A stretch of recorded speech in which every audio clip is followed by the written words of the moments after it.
Hello everyone. In the next 15 minutes, I'm going to fundamentally change your perception about the current monetary setup. We would be talking something called MMT, Modern Monetary Theory. So let's go ahead.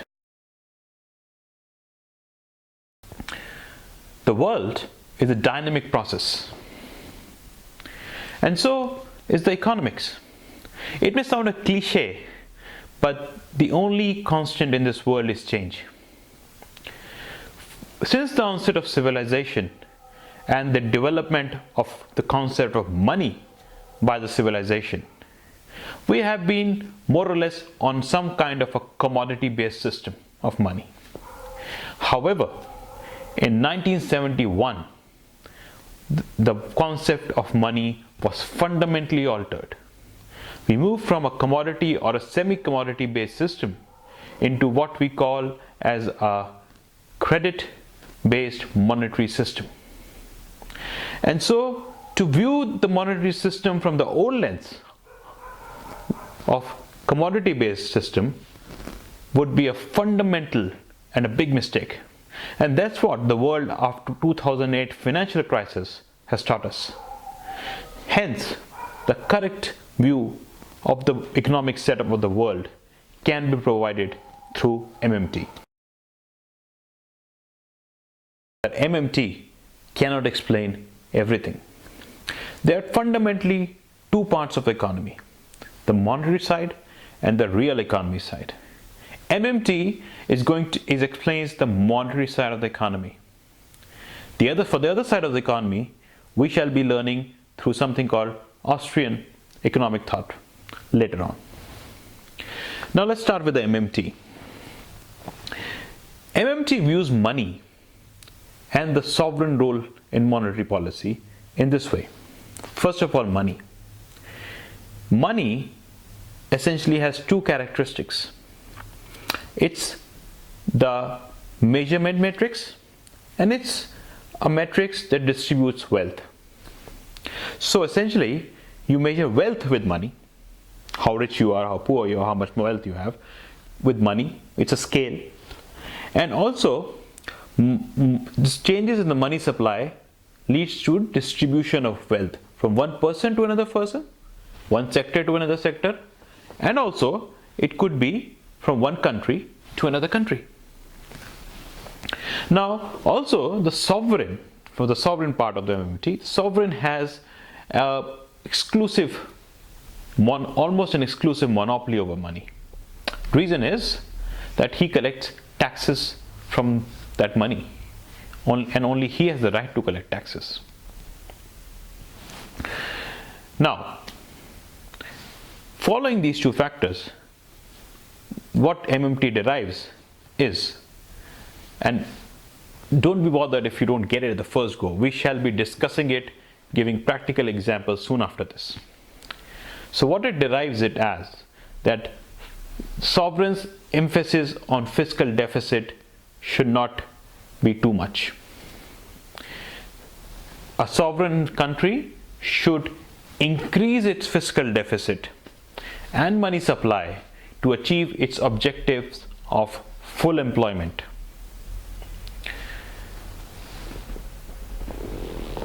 However,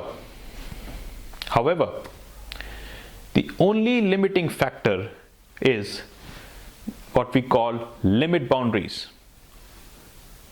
That is, if there is no slack or no headroom to go any further on the factors of production. So, if there is no surplus labor, there are land limits, material is not available, then it leads to what? It leads to inflation. So essentially those are the limits. Inflation is the limit to the actions of. Next point. Every action has an equal and has an opposite reaction. Newton's second law of motion. In economics, every action will have some side effects also. So if the sovereign is exerting its fiscal space, is increasing its fiscal space, and is changing the money supply, it will have effects on the wealth distribution in the economy, which I'll be discussing a little later.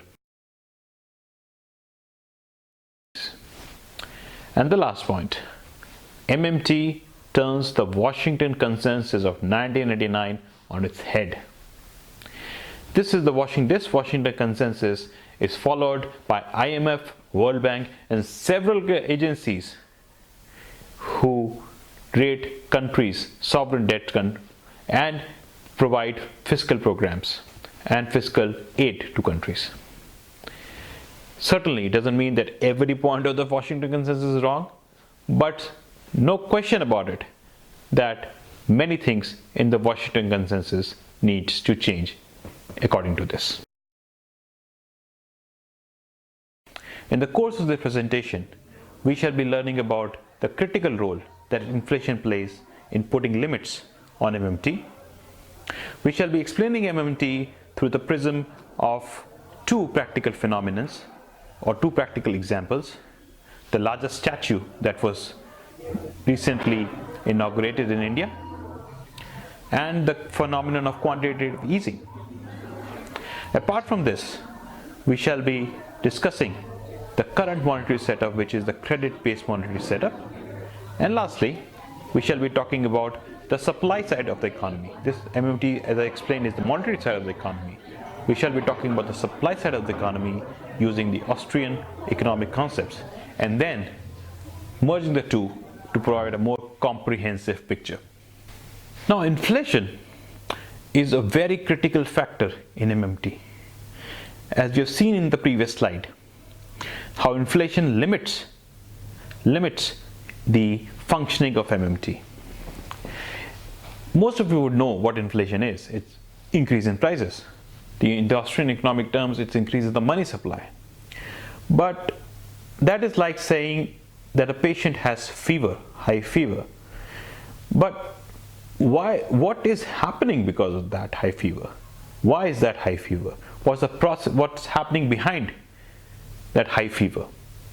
That is what we are going to understand. And that is, so what exactly is happening behind inflation?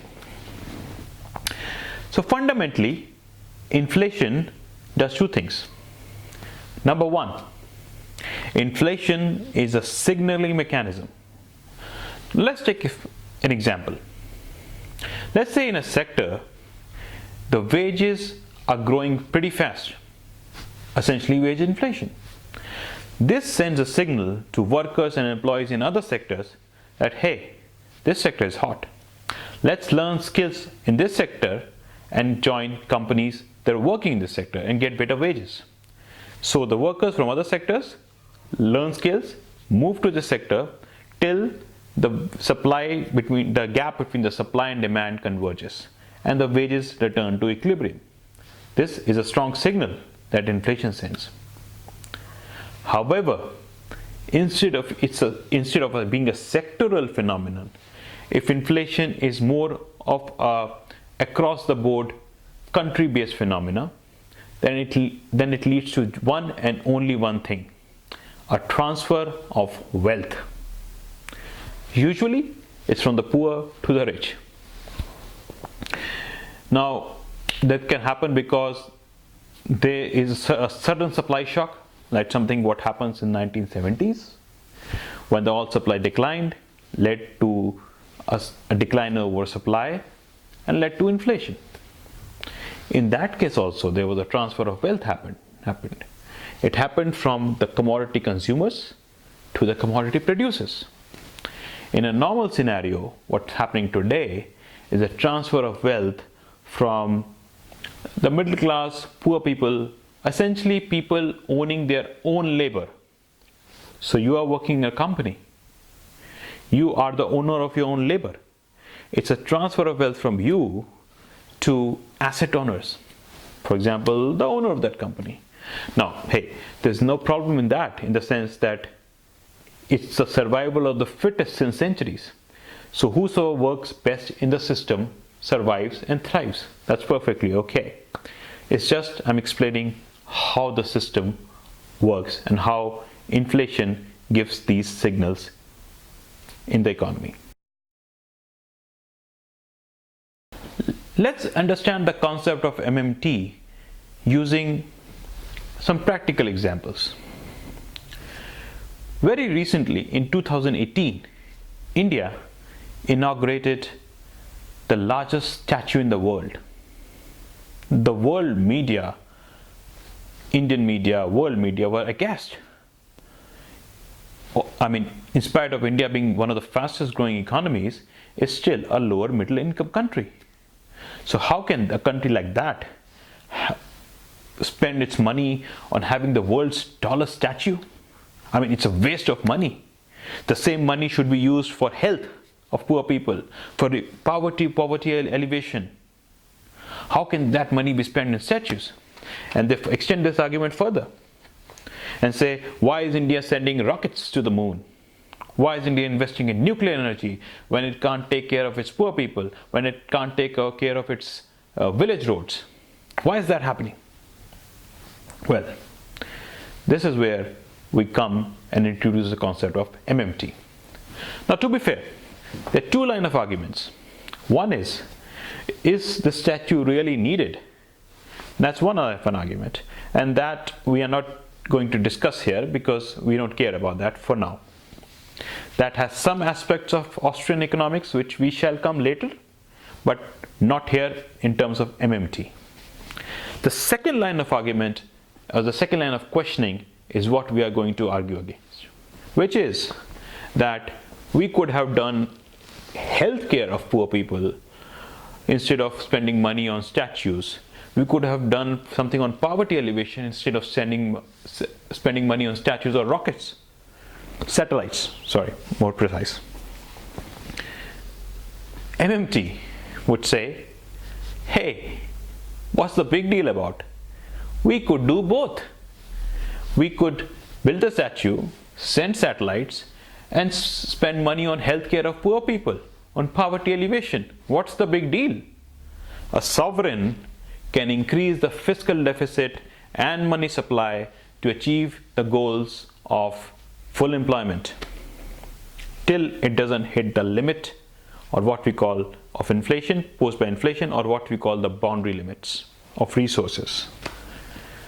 Someone might say, are you crazy?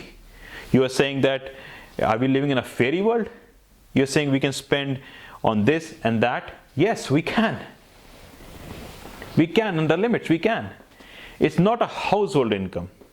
It's not that I earn X amount of money and I can spend either on a vacation in Europe or buy a car. Sovereign has a monopoly on this money supply. Yes, we can. Let's understand this concept a little bit more in more detail. Now, first let's talk about the limits that we say can be imposed by inflation. What goes into the construction of a statue? What are the factors of production? Labor, land, material, and in cases of developing countries, it can be foreign exchange as well. Labor. Let's check labor. India is the second most populated country in the world, has the largest workforce in the world. Half of that workforce works in the villages, mainly on the agriculture sector, a sector that actually requires half of that workforce that is working for only half of the time. In summary, there is a lot of disguised unemployment in India. It's not complete unemployment, but it's disguised unemployment. So, labor is certainly not a limiting factor in India. It would be in advanced economies for sure. Land. The statue is built 200 kilometers from the main city in kind of middle of nowhere. It doesn't increase the real estate price of that city because of that. So certainly land is not a limiting factor. Material. Even if we are building the largest statue in the world, which will require a lot of iron ore and steel, India is the fourth largest producer of iron ore, has one of the largest iron ore reserves, making material as an insignificant factor. And foreign exchange. The statue costed $420 million. even if I presume, which is not correct, that it's all foreign exchange, but the forex reserves of around $400 billion, that's hardly anything. On the top of that, actually, the company that built the statue was an Indian company. And the money that was spent was mainly Indian rupees, a currency that the sovereign has a monopoly according to MMT.